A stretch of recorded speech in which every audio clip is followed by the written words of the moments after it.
For anyone who's talking about growing, scaling, or exiting, you need to plan at least a 3 to 5 year period. And that's if you're working consistently to be able to get your business ready to really grow and scale in the way your mind wants it, right? If you want to go from 250,000 to 5 million, and that's your goal, then we have to map out how to get there and what it's going to take and how to measure it and all of those things. And it's not going to happen overnight. It is 3 very simple but not easy steps. Climbing up, there's a struggle, tension in the air. But the underdog prevails, we here to declare. To the top or the mountain where champions stand. Failures can't break us, we taking command. Yeah, it's a journey, climb to the peak. Scaling businesses, who it ain't for the weak. Growth is the game, we play it real tall. From the bottom to the summit, we rise, never fall. Interview the legends, success stories told. Risepreneurs, hearts made of gold. Strategies unfold, in the struggle grace. Hardship and challenges, yeah, we still embrace. Welcome back, everyone, to another episode of the Risepreneur Show, dedicated to all the business owners and entrepreneurs who's looking to scale and grow their businesses and ultimately exit at the highest valuation possible. Today, we have a special guest, Brook Borup. She's the owner and the team leader of the MyClone solution. For over a decade, Brook and her team are helping business owners to streamline and scale their businesses. So business owners at the end of the day can do and achieve a lot more. Brook, welcome to the show. Thanks so much for having me. Happy to be here. Awesome. Before we begin, can we go back a little in time to talk a little bit about your upbringing? What brought you to this point where over a decade ago you decided that you want to be out there helping business owners? Sure. So I am from a huge family of entrepreneurs. And I decided in my teens that I never wanted to be an entrepreneur. I never wanted to work for myself. It was probably before that because I come from a family where my dad worked 90 hours a week in construction and swinging a hammer. He still does that to this day. And I didn't want to work that hard. I wanted to work smarter, not harder, right? And so I went into the corporate world and I did the corporate thing. And I was in hospitality for years. And I decided one day that I needed to have some more control over my life. And so that entrepreneur that was in my gut that I was raised with, that said the only way to have control is to own it. And so it took me about 1.5 years to figure out what the own it was going to be. And January 1st of 2014, I started my company. And in my first year, I replaced my salary. Awesome. So let's ask something about that decision, right? So you just said that your father was toiling so many hours and having a corporate job would not mean that you would put so much hours. What made you all of a sudden challenge what you currently have and go into the mode of your father where you said that I'm not going to work that hard? Yeah. So the unknowing, right? So the unknowing of working for yourself versus the unknowing of working for someone else and not knowing if you're going to have a job the next day. Coming up in the hospitality and the retail industries that I was working in, I'm not going to say I'm better than anybody because I'm not. But when it comes to management styles and wanting to feel value and be heard and understood and be able to make things more efficient and to help people do things, when you're met with constant pushback, when you're just trying to do things better or help make things better and they don't want that, that's what I was struggling with. So whether you want to call that bad management or whether you want to call that clash of personalities, I saw too much in the world where people were getting burnt out in that nobody talked about that stuff 10 years ago. Now you see it as the silent quitting, right? That's the new phrase that everybody's talking about in corporate America, silent quitting or quiet quitting. And I never had the temperament to be that person, right? There are a lot of people out there that have that temperament. I was not one of them. I needed to be of value.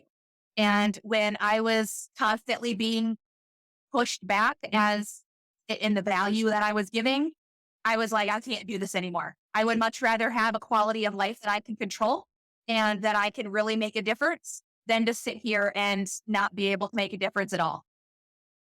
So you just shared with me lesson number one. Just because you went through it at the same time, every single business owner need to be aware of this. You could be running a successful organization, but if you have teammates that feel or felt what Brooke felt, you basically pushing them out of the company. As a peak performer, she obviously could not tolerate it and knew that she can do better, right? And you, with that, went and challenged yourself to start something that is completely, basically, you took the risk of saying, you said no to a paycheck. You went and started from nothing to build yourself up. Now, when you came to that realization, did you already have experience in different aspects of the business, or you were just positioned in the one specific department and you just used the management style or whatever you did in one department, you knew that you could do basically replicate that in every aspect of the business? So my communication, the way that I communicate and the way that to get things done along with common sense, that has always been my strengths. So as far as I'm concerned, and some people will disagree with me, business is business is business. It doesn't matter whether you're in retail, hospitality, construction, fitness, coaching, business is business. So if you can figure out how to bring people to know about you, trust you, give you money to do business, make the project happen and get them to shout your name from the rooftops, that's what business is all about. And that's all I needed to know. Now, the how to do it, I was really good at, learning software, finding systems. My last corporate job, I had 18 bosses. I served as an admin for 18 people. When you are the person for 18 people who literally cannot walk to the fax machine, push a button, you have to figure out how to do things efficiently. And so that was my world. I was all about trying to make things less expensive, more efficient, more productive, and get everybody on board so that it was a team. And I was described as the only line level, i.e. hourly employee that could tell anybody in the entire 500-person hotel to do anything and it would actually get done. And that was because of my communication style and making sure that everybody felt wanted and needed and important. Can you elaborate a little more about that style? What do you mean by Sure. that communication style? So there are people who bark orders, right? And, nobody wants to work for those people because it's constantly, especially if you had any sort of feelings.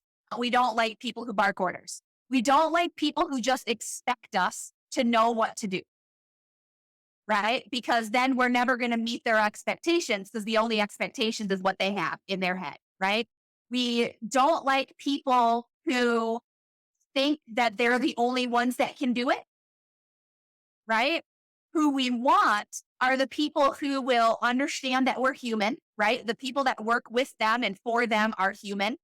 They have needs, they have wants, they have a brain. They may just need to be taught what it is how you want them to do it, right? How you want it done, what you want the end product to be, and who cares how you get there as long as it gives you the end result.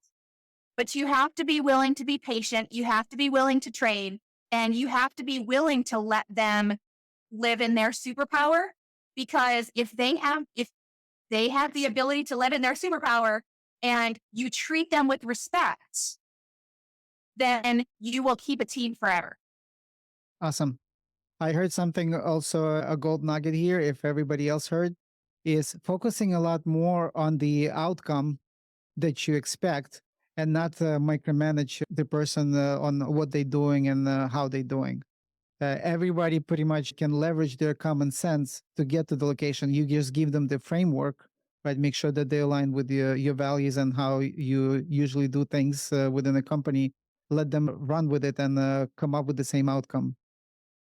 Let me give you a really quick example because everybody can relate to this. When you were in school and you were in math class, right? Mhm. There is a problem and there is an answer. The people who dwell on the how to get to the answer are not, those people are employees, Mhm. right? The people who have the problem and they get the solution, they don't necessarily have to figure out how to do it. They just have to know how to get the answer, right? And as long as you came up with the right answer, you were good. There's no half points for making sure that you did the work properly, right? In the business world. It's all about how quickly you can get from problem to solution. And then whatever you're doing on the inside, that's your intellectual property. No one Interesting. needs to know. Interesting. So how that procedures that the company would have, let's say you join the company, you have a department, they tell you, okay, this is the outcome we're looking to get. Here's the manual, how to.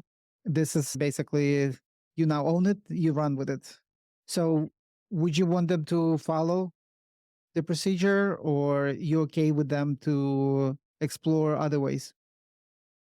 So at the beginning, just like being any good manager, right? So if you're hired as a manager in a company and you didn't come up through that company, you're going to come in and you're going to evaluate the procedures. You're going to have to do it the way that is written, right?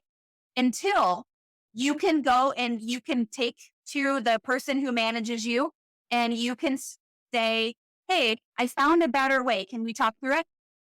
Right? I can now do this 10-hour project in 6 hours. No boss is ever going to say no to that as long as the outcome is correct.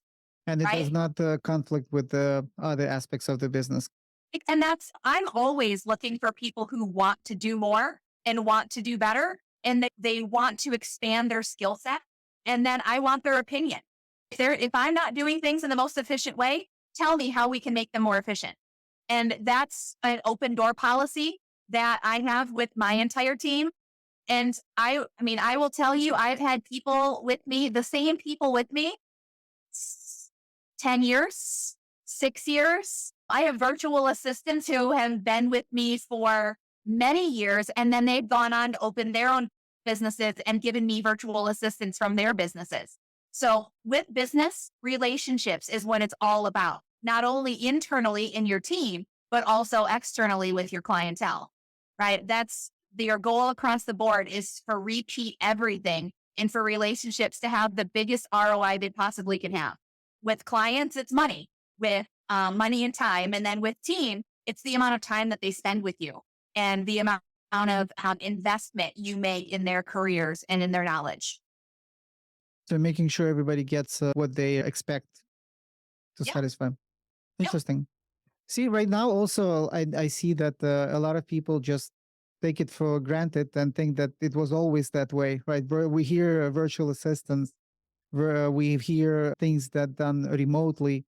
You started a decade ago, right? 10 years ago. So at that time, there was no COVID, there was no Zoom, right? That it was not as popular. I think Upwork just probably started to operate slightly over 10 years ago. I think it also transitioned through Elance, Odesk, and Upwork was born out of that, right? So how did you come to that conclusion that it's not about having somebody physically present, position everything remotely and manage everything remotely? You'll achieve a lot more and be a lot more productive. It was a lot harder 10 years ago. I mean, when I started this business, VA was Veterans Affairs. So whenever I couldn't say the word V or the acronym VA anywhere, because my company name is called My Clone Solution. They're like, what are you cloning? Yeah. Right. And I'm like, people, business owners, have you ever wished you had a clone or you ever wished you had more than two hands? That's basically how I still describe my business, even though people now know what a virtual assistant is. I have to I have to just set myself apart more from everybody all over the world that is into this world, into the VA world. They're working from home now, right? But yeah, I was Zooming before Zoom was a household name. I was spending at least 80% of my time doing business virtually. even back 10 years ago and when I started all of this. So I did a lot of podcasts. I did a lot of media. I was of value a lot in Facebook groups. And that's how I got my clients all over. And really, in my world, it's being of value. People don't know what you have. And if you don't niche into your own little pocket, it's very difficult to explain to people what it is you do. People still now look at my website and they're like, you do so much. And I'm like, yes, I do. And they're like, well, can you just give us a list of everything you do? And I'm like, nope, because that's going to confuse you. I'm like, what's your problem? Let's solve a problem. And that's I think the next place we go in this conversation is how do you grow and scale your business, right? Yes. It's not about you. It is all 100% about the problem, the person having the problem, and how you solve the problem. And then what that is worth to them is the price tag you put on it. And that's growing and scaling. Yes. So let's get to that. Before we do, I wanted to touch on that. So what separates you, or how different are you from a business consultant or business mentor, business coach? You actually have a team that is specializing in the different aspects of the business, right? You have a team. Do you do also sales? Well, you do marketing. So for Sales every is the only thing I don't do. Marketing and operations is pretty much where we live. So we will make your salespeople or you as a business owner look great, feel great, have all the tools in order to do the sales job. And then we help you on the backside on operations to make sure that you can deliver with as much automation and delegation as possible. So with that, let's go to that place. When you come to a business, right? So should we create like a scenario? Let's say you're coming to a business that does, let's say, home services. Let's say they're a painter that have 3 crews, right? And the business owner deal with their crew leaders, making sure that things are done. He himself positioned on the sales side, closes the deals, and those 3 crews are going and doing their stuff.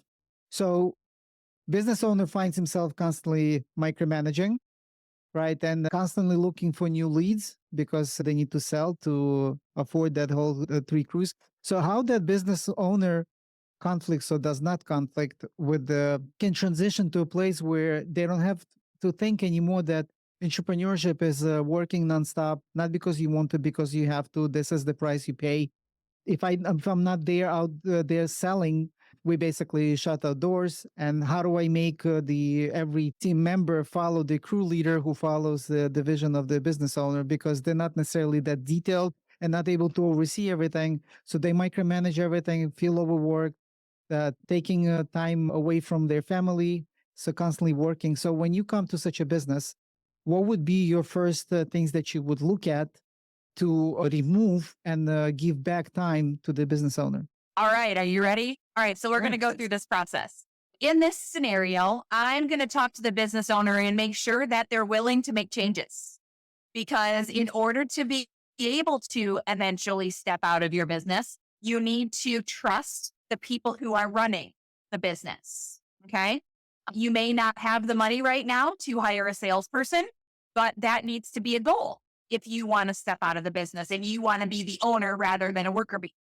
So the first thing you need to be looking at is, who do you have in that foreman role, right? In the crew leader role. Do they have leadership capabilities? Can you train them in leadership capabilities, or can you hire someone to train them in leadership capabilities so that you feel more comfortable as the business owner being able to have that morning meeting and then say, all right, here's your jobs for the week.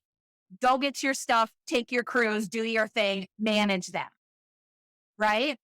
And so the first thing you have to do is get that piece in play. Because if you are working as the salesperson, then you should be working as the salesperson and not having to micromanage all of those things. That's number one. A lot of people don't even have that. A lot of people are working as their own foreman, right? In this example, at least there's employees in place. So if you're working as your own foreman, then you need to figure out what needs to happen. Either you need to work more in order to get to the point where you can hire someone, or you need to go into debt in order to hire someone so that you can sell more. Now, if you are the type of person in this scenario that would rather be swinging or would rather be painting than sell it, then a salesperson is who you have to hire, because you have to live in your truth, right? Everybody has their superpower. Now, I have actually this scenario that you brought up. I have a client in this exact scenario. He has gone in our 2-year journey. He has gone from doing about 200,000 to doing over 2.5 million in a year. And so this is just in 2 years. And this was with the addition of one person. With the addition of one foreman, he now has 3 crews working. He's secured government contracts, which got him that money. And he is now the salesperson. Because we've been able to pull all of these little pieces off of him and put them in automation world, in software world, he can now sell. And that's his entire job, is to manage the business, make sure the finances are good, and to sell. And I his did not, next step is I a did not, salesperson. yeah, Huh? sorry. Sorry, I didn't mean to interrupt you. I did not even realize you had such a scenario. Just, I don't know, random thoughts. When you met 2 years ago, he wasn't exactly that position and did not have that government contract, had to go out to sell, and was overwhelmed with all the micromanaging. Yep. And you were able to streamline things, and where you position him more on sales side. Yes. So when I came in, so I was originally brought in to do his website and to help him with, because he did not have a bookkeeping process. So he had no idea where any of his financials were either. So we redid the website so that we could do marketing. We got him into QuickBooks and then taught him how to use it. And then we got him into a software to manage his estimating process and the other sales pieces. So estimating, invoicing, and payment systems. And so after putting those softwares in place, instead of him having to go out, do measurements, meet with the client, build the report, and then come home and have to do all of the estimating, we set him up with systems so he literally could just be like, living room, this many square foot, kitchen, this many square foot, and everything is built in a menu. So he can actually, before he even leaves the house, the estimate is done. He's got a signed contract, and if they're ready to sign at the moment, he can even take the deposit right there on his tablet. So this was his biggest headache, was he was going job, and it was taking him hours of running around and then hours of doing stuff when he got back. And so now he's doing everything in one appointment. So he does an appointment, sells it, or puts it in the follow-up bin. Goes to the next one, sells it, puts it in the follow-up bin. And so that's now he can not have to think about it, and he can work more on the relationship and get more yeses because the relationship is better. Yep. Let's go back to, again, I want to dive in deeper. Right. So when you engaged with this individual and you came from a completely different aspect, you said website and bookkeeping. So you had a conversation, ultimately found out that there's a room and a way to grow. Right. So they agreed to basically explore, and you found out that they want to be positioned at the sales side. Right. Mhm. Was his desire? Or that's something Yes. that, okay, so they wanted to be positioned that way. Then in order for him to do that, you dived in deeper and said, okay, how can we remove things that holding you back from doing that, right? Is that when you brought somebody to assist him? Or you right away found a way to go deep into sales process and see how you can streamline that for him? So we got more into the sales process piece because that was the immediate problem, right? Normally, and for the business owners that are listening, you have a problem. It's top of mind. It's the thing that you hate to do. It's the thing you procrastinate on. And that's what's holding you back. So there are systems and softwares and processes. All we have to do is figure out what that problem is, and then we solve it. And as we're solving it, we're going to find other problems that you didn't know you had, right? Or they weren't as problematic. They weren't as painful because the other thing was taking the pain spot. So typically when I work with someone, like I said, I get brought in for something like a website. And then I'm like, so how are we going to solve this problem? Right? And how are we going to get people to make your phone ring? Well, we're going to do this. Well, then what if your phone starts ringing? Are you going to be able to handle it?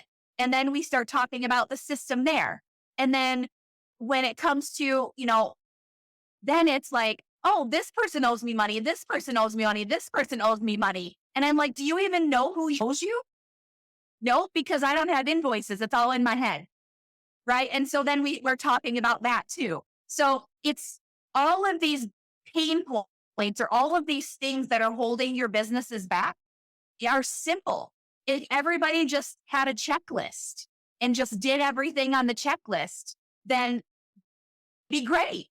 But there's not a checklist, and everybody thinks that their business is different. But this is where we come back to business to business. If you don't know who you're serving, how you're serving them, and the ability to do it, that's where these pieces come into play. So the person you were talking about, that was the next thing. The person, finding them, he already had a person in mind, but he couldn't afford them, right? Because he was trying to sell just to pay for everybody else. But he made the decision, I want to bring this person in. We figured out what it was going to cost to bring this person under his umbrella, to put him in that project manager role or that foreman role. And we did it. So he went into some debt in order to be able to do that. But with the amount of time he was able to free up from micromanaging, he was able to go out and sell more, build more relationship, get involved in more groups like networking groups, which then in return brought him more clients. And we were also able to hook him up with the government contracting coach that could get him in the door for those big government contracts, which is how he went from $250,000 a year to $2.5 million 2 years later. Awesome. Let's go back because you mentioned so many things. There's so many things I want to dissect. So I'm putting myself into the shoes of this business owner. I'm already overwhelmed. Now you coming in and you telling me that you're going to learn how to read your financial statements, going to streamline your invoicing instead of keeping all this in your head. You're going to set time to work on those checklists to streamline your sales because you need to make your promises more efficient, right? In addition to that, you're going to go and hire somebody, come up with money, train them to take a lead. So wouldn't that be even more overwhelming? How did you bypass that idea? Like, are you kidding me? If I'm going to make any move, I'm already barely handling this. How I'm going to find time to do everything else? So what I'm getting at, how did your role to assist them? Did you actually create those checklists for him? Did you what your part to at the same time remove time to make it possible for that business owner? So it's a little bit of both. So yes, my team comes in and does the back work. So we set up QuickBooks and brought everything in, set up his chart of accounts, did all of that. We built his website. We did the content creation. We did the research. We did the SEO stuff for it. We helped him delegate to his team to take pictures as they, so we set up a process so his team could take pictures. So we had that for social media and all of those things. So every day they took pictures, they uploaded it to the file or they filled out a form to upload it and it was all set. So that was a delegation piece. Now, he did have work he had to do. And that's why you see on all of my stuff, it's 3 simple but not easy steps. Because yes, you are overwhelmed. You're working 12 hours a day. You're doing everything. But if you ever want to get out of it, you have to take the time to work on the business, not just in the business. And that's a cliche that every business coach uses, and I hate it, but everybody understands it, right? So what we do is we set it up like homework. So we set aside an hour a day. Now, I personally, because I'm working with 30 to 40 business owners over the course of a month, I work late, I work early, and I work weekends. So my weekends are for me to work on my business. And we have a set time frame, from the time I get up until 10 a.m. is my time. And then from 10 a.m. and for the rest of the day is me time. So I have, set schedules around that. But I tell you, for the first 7 years of my business, I didn't have that. I worked a lot. And it was because I was serving everyone else and I had to do my own stuff. So with my business owners like that, if he's best in the morning or if he's best in the afternoon or evening, or maybe it's lunchtime, whatever the time frame is, we set aside that half hour, 45 minutes, an hour to power through the one task we want to get done. So I'm not a business coach. I'm not going to bring in a full strategy of a whole bunch of crap that you need to do. I'm going to say, all right, our goal for this week is this thing. Let's do this thing, and then we'll move to the next thing. So it's all bite size. I don't want to overwhelm someone. What the itself that I have is very overwhelming, but I would never tell anyone you have to get this done right now. I would also never engage someone in their busy season. Like if it's an accounting company, I'm never going to have them work on their business during tax season because that's just stupid. But I will tell you the 2 weeks after tax season, we can be like, all right, we can slow down a little bit. And, as long as they did everything they were supposed to do. But, for painters, if they're painting exterior and they're in the north where it is cold, right, or rainy, and they can't paint during those days, then guess what? They know that, hey, Brooke, it's a rain day. Great. We have 8 hours. Let's rock this out, right? Let's get our planning done. Let's get our everything set up for the non-rain day. Let's make sure that every systems and processes or your training happens on those days. Because if it's a rain day, your staff isn't working anyway. So those are a great day to start working on processes and training with your team. So it's all about using what downtime that you could have to be productive in your work, not just work.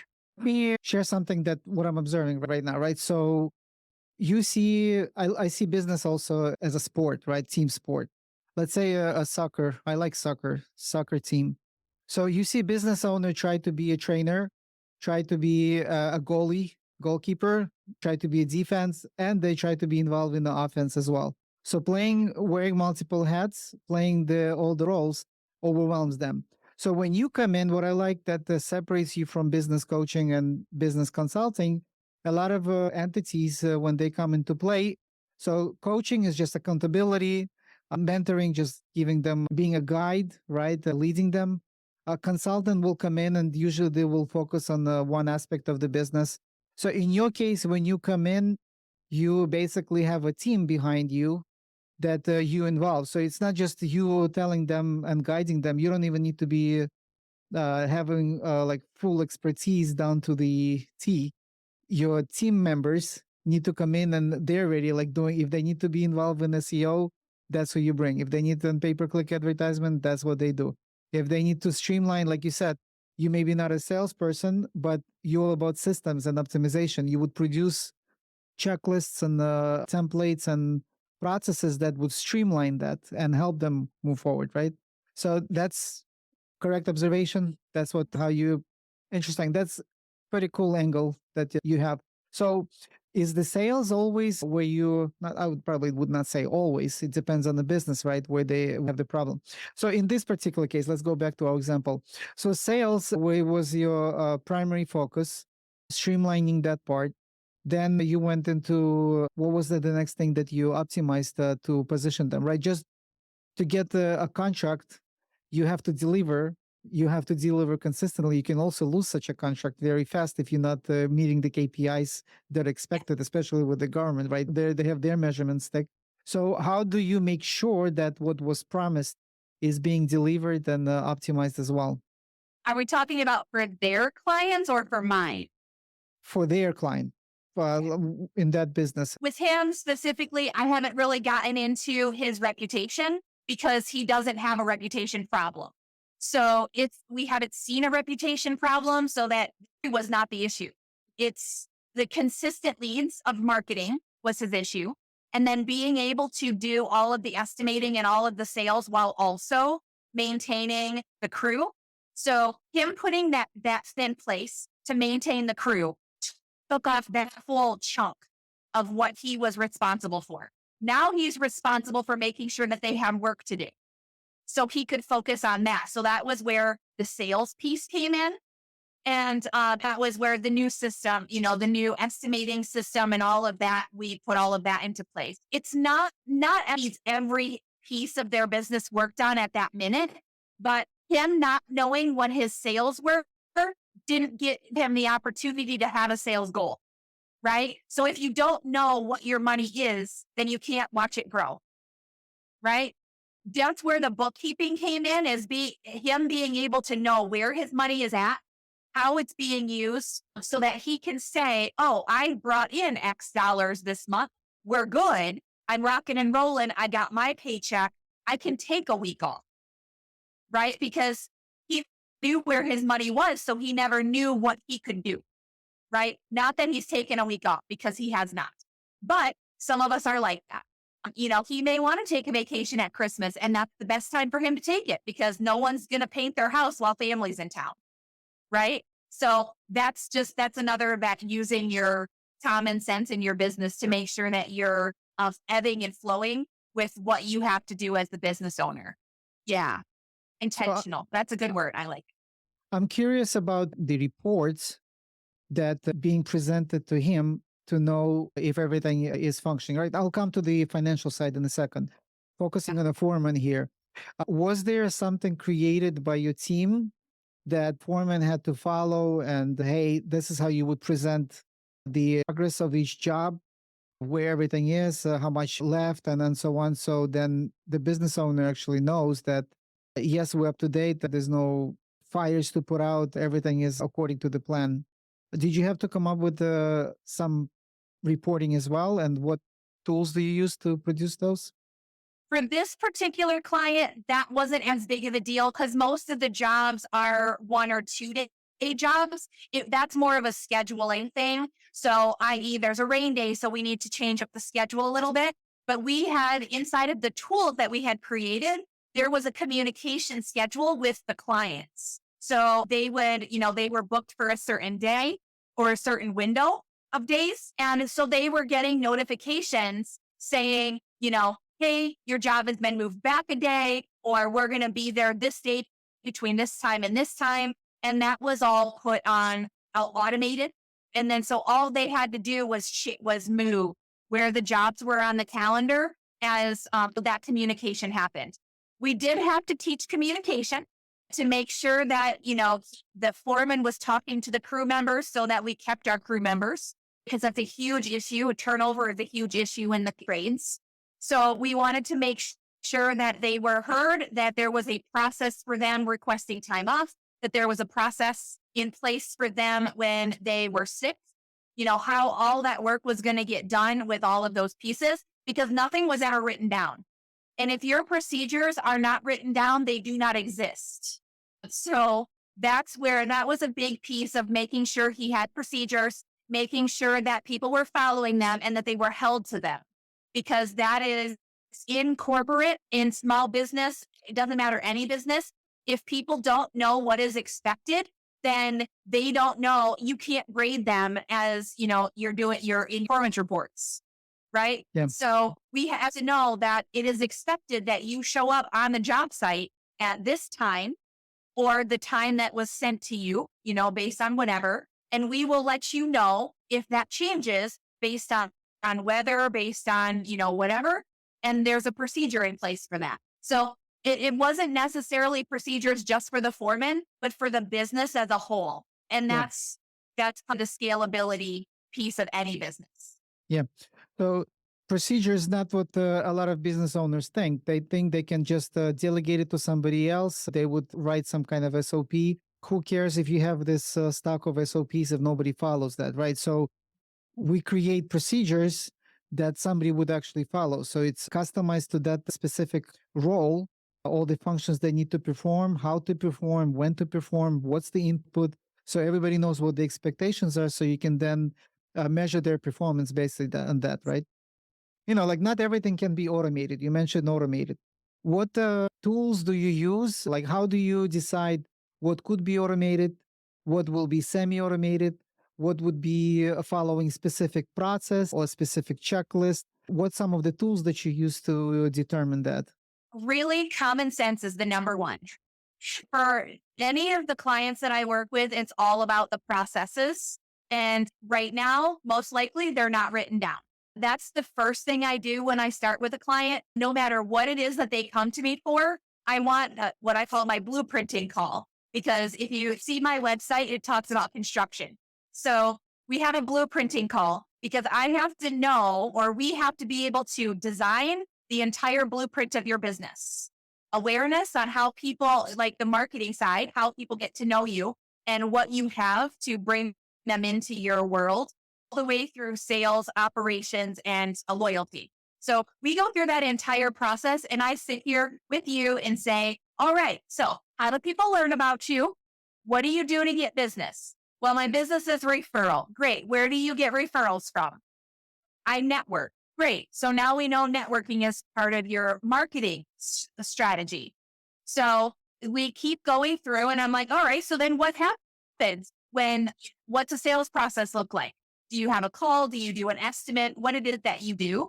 And then how do you follow up? And I get everything from their head, and we write it all down in a big timeline.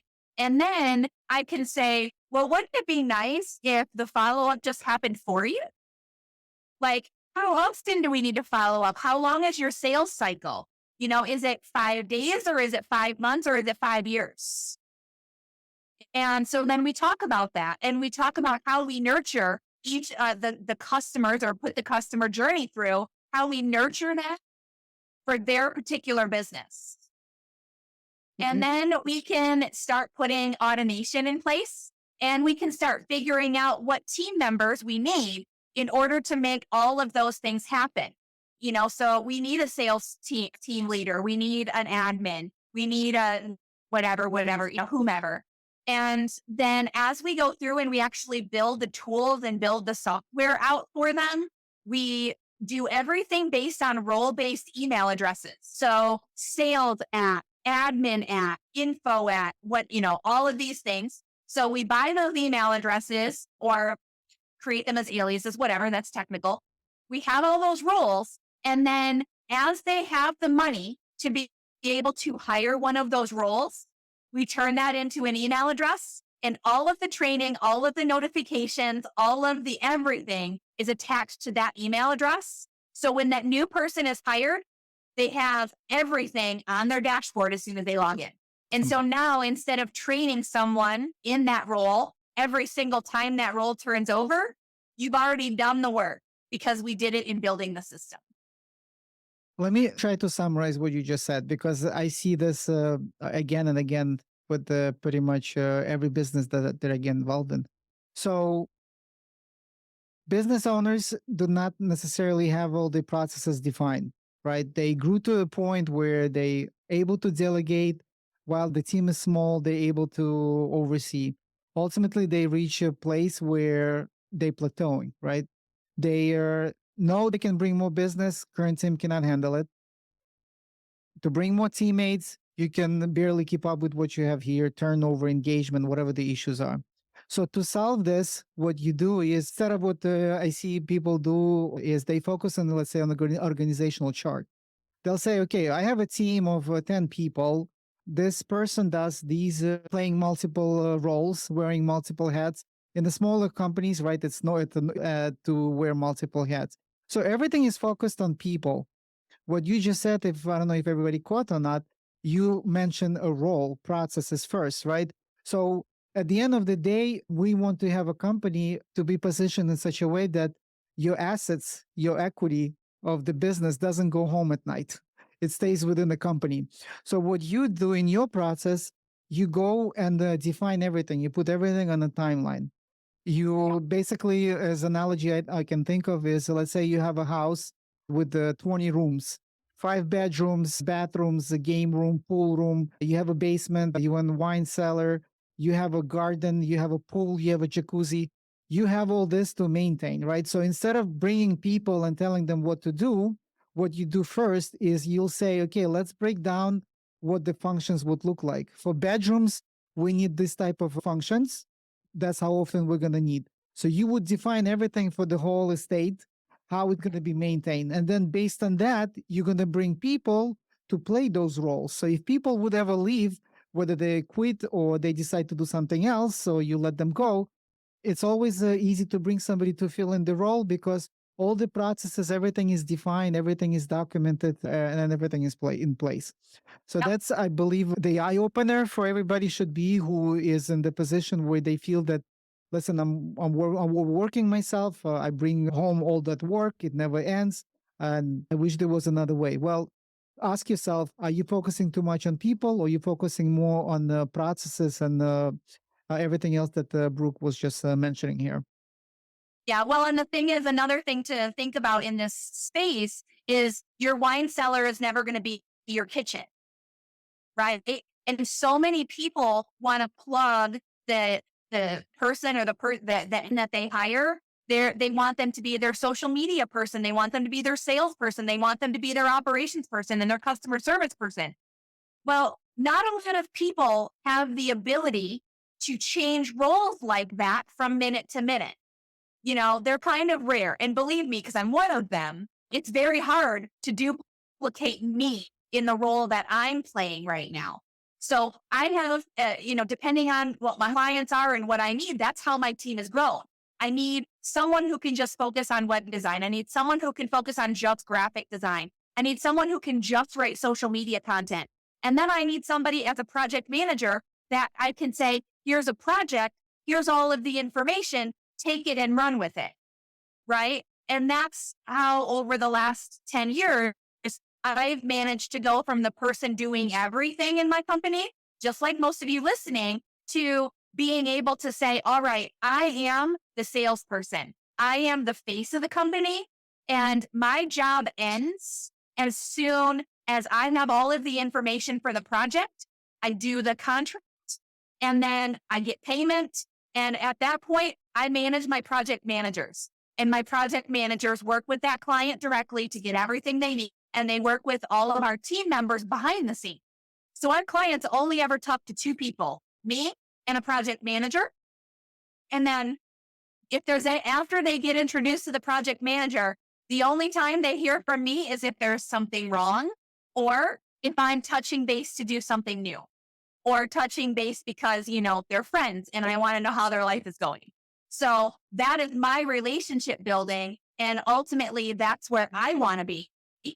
And then someday I'm going to get myself a lead appointment setter, somebody who can go out and do the marketing communication and just sell me.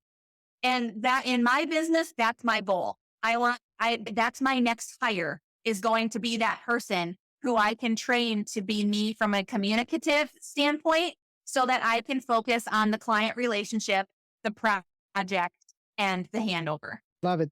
So again, two things come to mind that I believe every entrepreneur will learn from this. And I believe one is, as important as the other. You reminded me of myself maybe 8 years ago. I was involved in a startup, and after initial funding was gone, the CEO of the company asked me to work for free because he was willing to work for free. Well, he was equity owner, shareholder of the company. So for him, it was something that he would put into his future. He had other investments, so it was easy for him to commit himself like that. I have kids. At that time, that was my only source of income. So I told him that I would not be able to continue under such condition. But it's just not realistic, right? I'm going to need to find. And if you're okay with me going looking for something else and doing part-time, no, I need you on a full-time basis. Well, in that case, I cannot go on. Well, no problem. Why don't you create a job description for yourself? I said, really? You want to go there? You cannot find me. What do you think of yourself? I'm like, I'm not thinking of myself. There's no replaceable, yes, but to replace me, you're going to need somebody who was a programmer himself. I was a programmer for 15 years. I overseen development. At some point, I had 40, 50 developers under my lead to complete the project, right? So at the same time, I was involved in sales. Every demo, I was involved. I knew the whole system in and out. Nobody knew the system like I knew because I would work on all the details, the expectations, all the requirements for the project, right?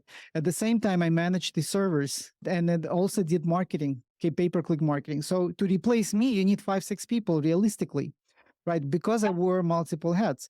So business owners do exactly that, and they make it harder for themselves to replace teammates. You invest so much time into a person.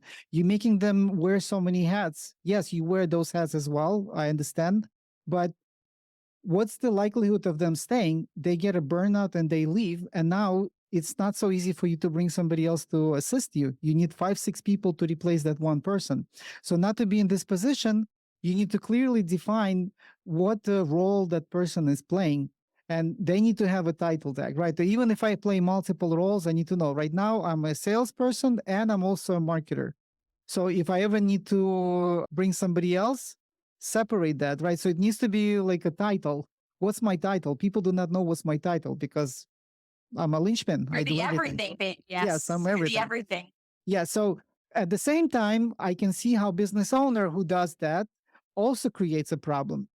Recently, I was looking at one business to acquire, and they were doing slightly over 1 million in revenue. And I see that he has only 2 employees, right? So he has an assistant and he has a project manager that deals with all the subs, right? And when I look at his role, he's a salesperson. He is the designer. He basically does everything all the way until he gives it over to the project manager, right? So to replace him, you're basically getting a job. What you mentioned, working 90 hours a week, that's what you're basically signing up to. So that business is not attractive to investors. There's no way in the world I'm going to go. And it's a crazy high risk level. How many businesses like that where everything depends on one key employee because they're linchpin? Yes, you buy a business and that person goes away. What's then? A business that is strictly on referrals and it's their image, like you position yourself in sales, let's say, you out, I'm coming in as a new person. What's now? Who's going to go and refer to me? They don't know me, right? So you basically hurting the business, your own business, your baby that you developed and built. So it's extremely important not to wear multiple hats, delegate and bring people to run those.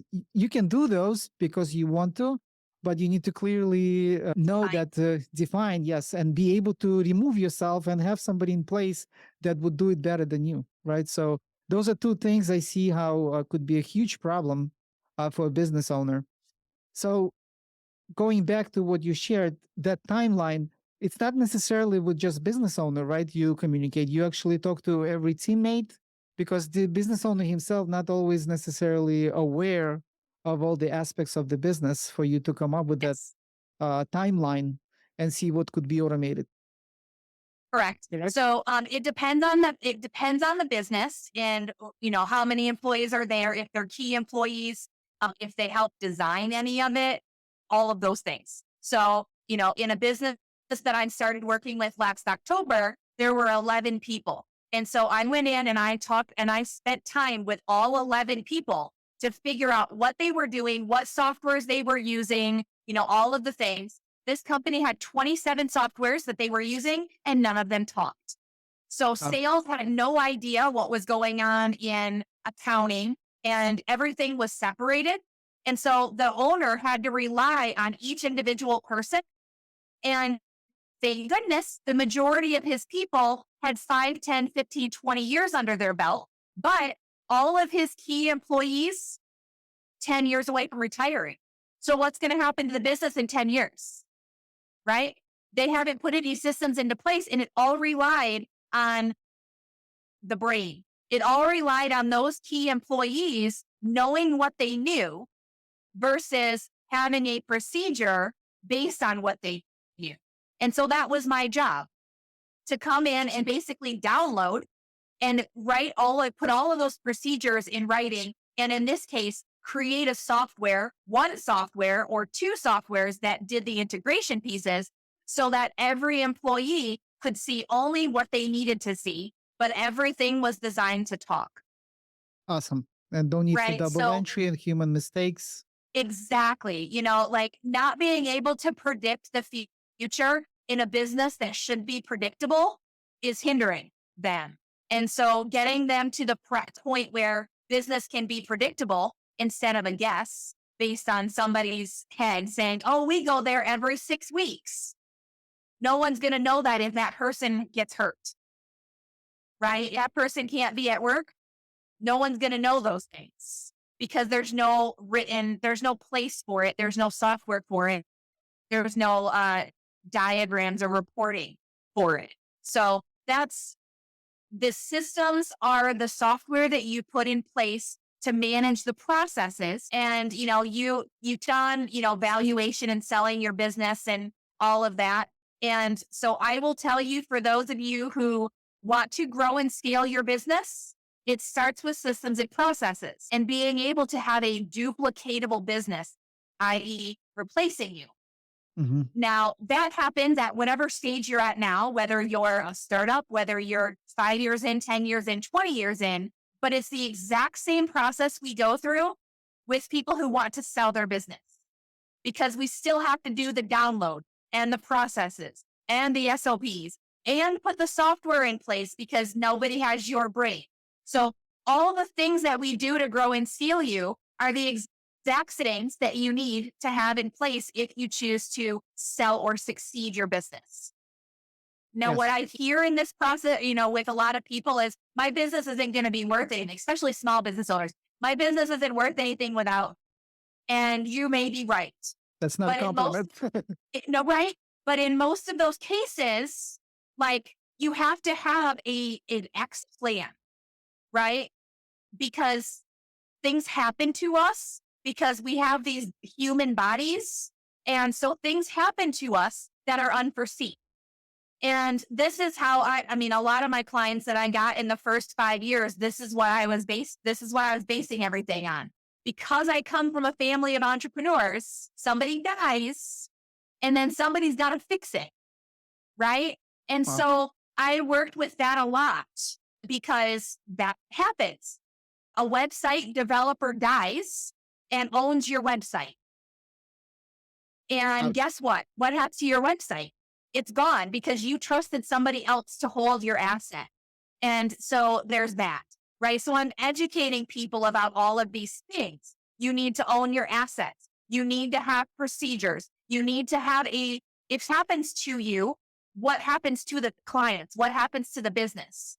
If you're a contractor and you die, right? You get hit by a bus, you fall up a roof, you whatever, and you can no longer act in your capacity.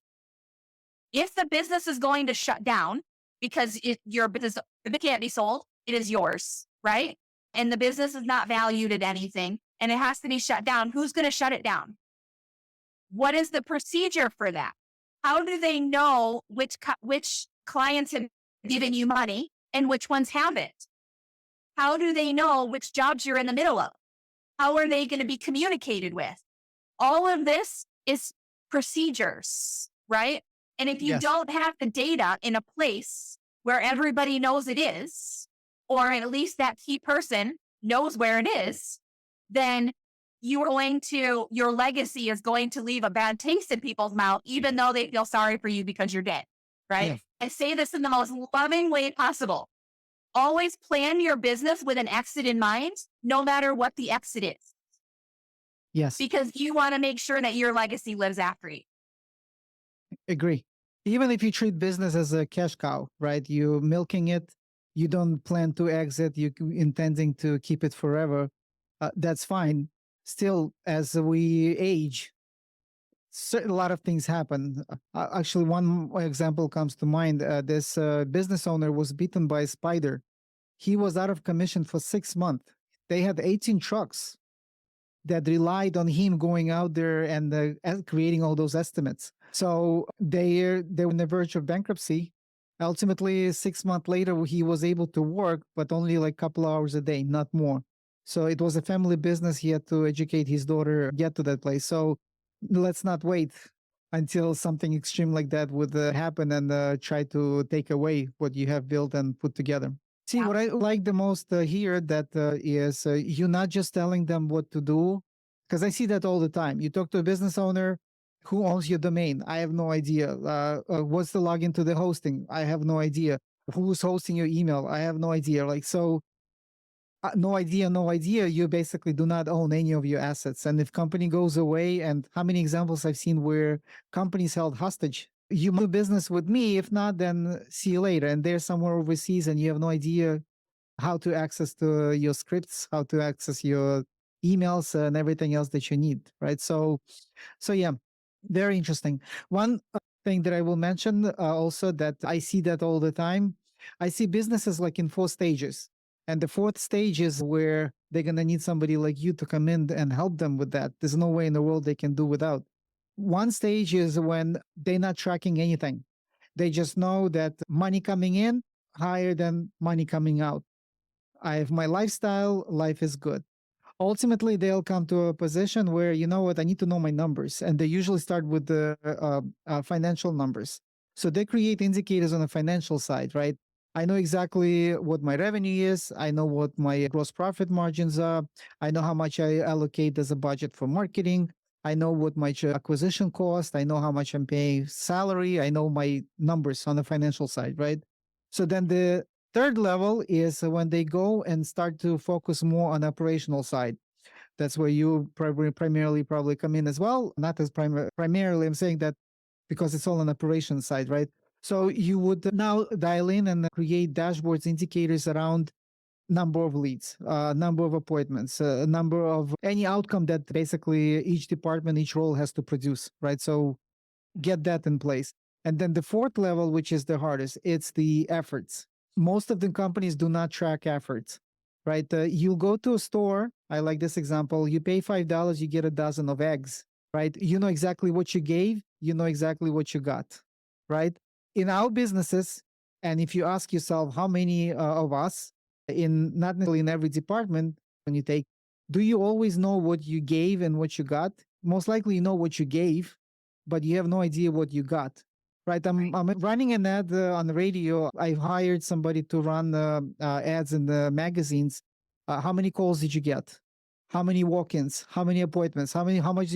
No idea, no idea, no idea. Right. So that last place where the efforts on the quantity and the quality side, I know exactly what you did. I know how many calls you made.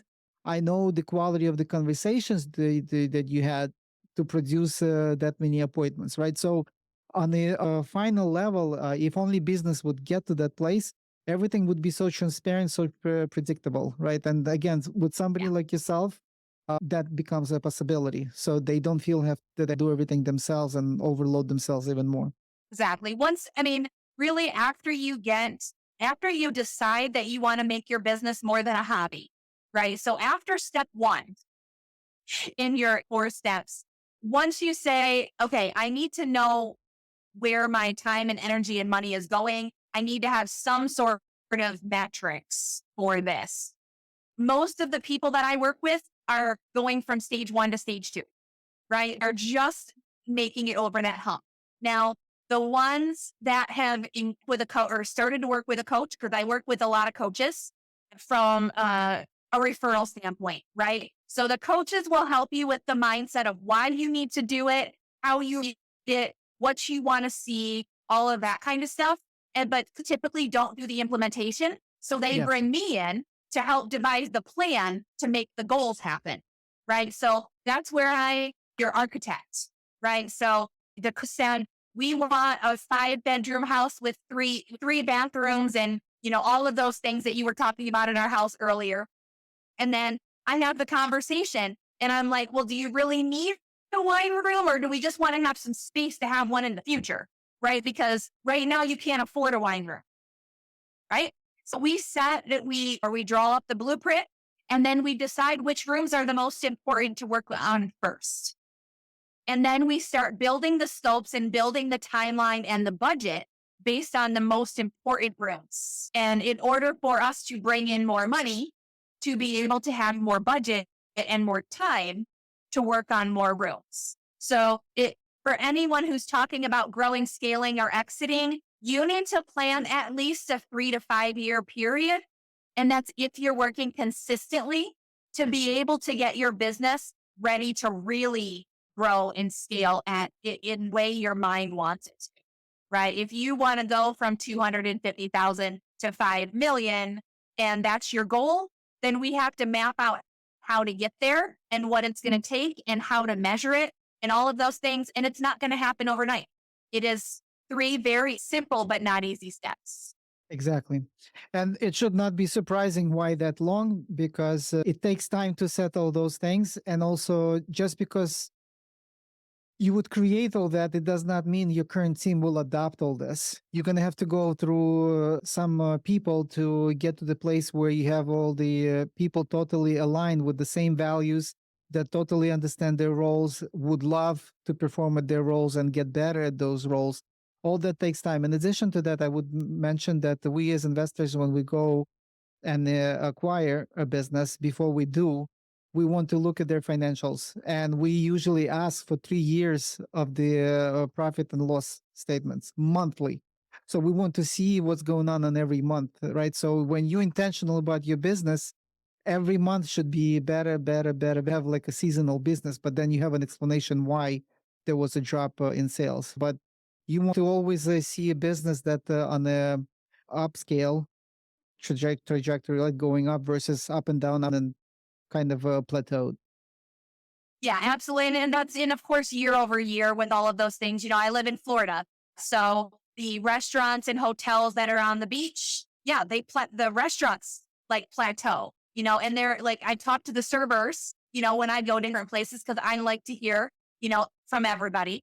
And the servers in those restaurants, they hustle and they make thousands upon thousands of dollars during peak season. They're 40, 50, 60 hours that they're going to work in from January 15th to May 15th. And they make 90% of their annual money in that time. So they have to know, just like any business, that restaurant's the same way. They have to know that if I'm going to make 90% of my business here, then I need to plan the rest of my year for that. And so if someone's going to buy them, they're not going to buy them on May 15th unless they're going to do renovations or something. They're going to December 31st, ramp up for 15 days and take a big cash influx and then be able to, get used to the business after that. But, it all comes down to who you are, what you do, how you do it, and how you can show others what the value is in your business so that you can grow, scale, and expand. Awesome. Brooke, amazing information. Lots of value. If only some of that would be implemented, how much the world would change for each entrepreneur. Absolutely. In closing, how can our audience can find you if they want to reach out? I would love to hear that as well. And I'm going to place that in our description of this podcast show so everybody can use it. Perfect. So I'm pretty much on every channel that you would ever want to go look for me. If you put in my name, you can find free information everywhere because I do a lot of giving everywhere I'm at, similar to this podcast. If you would like to meet with me directly, I have, you can go to meetwithbrook.com and that will take you directly to my booking link for a 22-minute call. And that's kind of a get to know you call. It's ask anything, bring your questions, we'll talk. And then if you decide that we need to talk more or we need to move into that blueprinting architecture call, then we'll tell you I'm going to get all up in your business. So we're going to have a conversation just like we did here. And we're going to start pulling those processes out of your head and then deciding which room we're going to start with first. Awesome. Thank you, Brooke. I look forward to meeting again sometime in the future, do part 2, where after getting some feedback, maybe we can dive into a certain aspect of the business on the deeper side and see how you solve it for the business owners. Absolutely. Sounds great to me. Thank you, Brooke. All the best. You too. Thank you.